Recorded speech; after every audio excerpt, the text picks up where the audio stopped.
Hello, I'm on a paint inspection. This is a 2-year inspection, about 2.5 years since we painted this building. It's a 1910 built home, 7,200 square foot, on the National Historic Registry. And 2 years is a good time to begin to take a look at our paint job. We did extensive restorative work on this home. A lot of the wood was pretty damaged, and I'm interested to see how it's held up and take care of anything that may need taken care of. So let's have a closer look. One of the greatest concerns to the customer on this project was that we, as much as possible, take care of the damaged wood on the house while maintaining as much of the original wood as possible. So here, at the very peak, we actually used a lot of System 3 wood epoxy.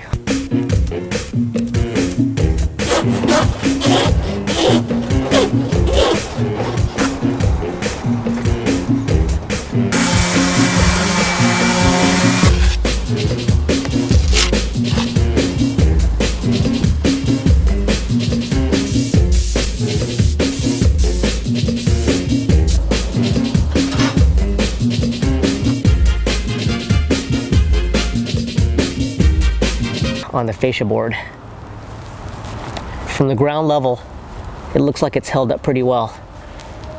It's clearly a dark color, which is a challenge. Not so much for the paint failing, but for color fading, etc. But right now, it looks pretty darn good from the ground. We're here on the front porch, and when we originally had done this job, these posts had been problematic over the years. Yeah, it's primarily because there's standing water when it rains here in Seattle on this concrete, and the wood was acting like a sponge. So we replaced these original wood posts with cellular PVC and painted it with a color safe cut product from Sherwin-Williams. Cellular PVC polyvinyl chloride is a plastic made to emulate wood. It is used in construction for siding, trim, and decking. Cellular PVC is made from a whipped form of PVC, creating a material that is significantly lighter and more durable than wood, while maintaining a similar look and feel.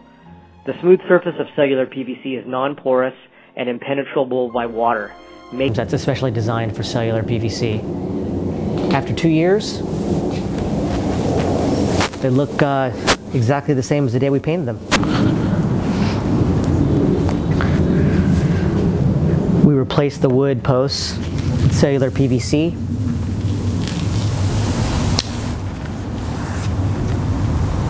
I'm coming to have a look at how it's held up, and so far the paint's holding up, the cellular PVC is holding up well. I think it's exactly what we had expected to see after a couple years, and we'll be back next spring to take a look at it again.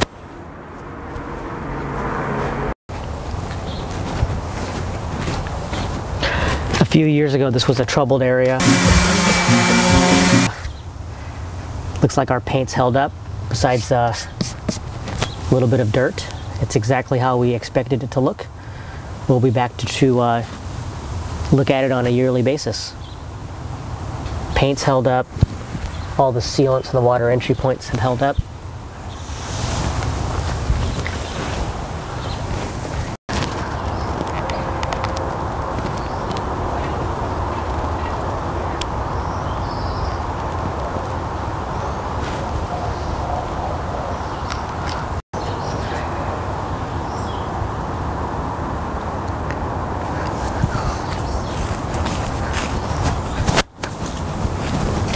This is the back side of the same house.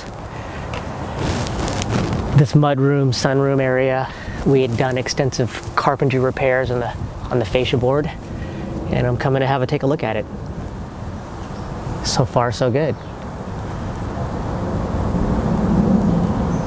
By the way, historic homes are typically painted in historic colors.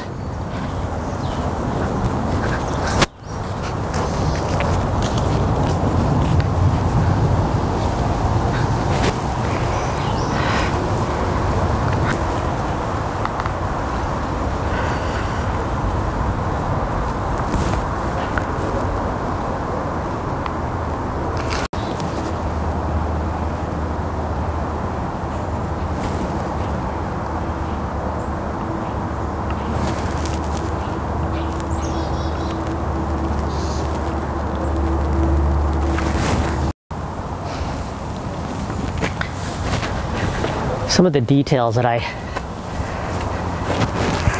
our customers are looking for are clean lines. When you're trying to create a clean line between a pair of contrasting colors, you can judge a painter's skill by looking at how straight the line is. Typically on a gap like this, there's not a straight line. We have to create it. We've caulked this edge. When it was during our prep stage, we pulled out all the caulk and had to recaulk it. But I'm looking at this work now, and I like it. Let's zoom in a little bit. Hello everybody. This is a one-year look at a house that we painted last year. We were the painting contractor. We did not pick the colors, these wonderful colors. They were selected by the talented Ann Scott of JAS Design Build. It's an older building. It's a monochromatic scheme, which means the siding color and the trim color do not have a lot of contrast. It works well in this building. It's beautiful. And it was our pleasure, nay, our privilege, to work on the project. Well, here we are at the end of another project on an old home. This is Justin, special projects guy. How's it going, Justin? Great. Tell me about this last little unique individual puzzle piece you're putting up. Well, we've got a fairly old home here, and there's been a lot of rot, mostly dry rot, on these corbels that stick up out through the roof. It's a nice detail, but it's sort of designed to fail. We've had some flashing specialty made for when we're completed with the project to prevent any more moisture getting in there and hopefully extend the life of this beautiful home. So what do you mean by designed to fail? There was no flashing put around the corbel, so when the rain hit it, eventually the roofing tar failed around the roofing where the roofing meets the corbel, and the water was able to get down along the sides of the corbel, puddle up in any flat areas, and lead to rot. At what stage of the project did you discover that rot? It was about halfway through the painting process. The crew was here going gung-ho on this thing, and I got up there to check out some issues that we could see from the ground, and noticed that there was a previous repair done with a lot of what looked like plaster Paris that held the moisture in and exacerbated the problem. So here's the last of the puzzle piece. We have a colleague that has a nice shop that we were able to use to what would you call it? Crafting or milling? Yeah, milling up this piece of fascia. Milling a piece of fascia board that we're gonna complete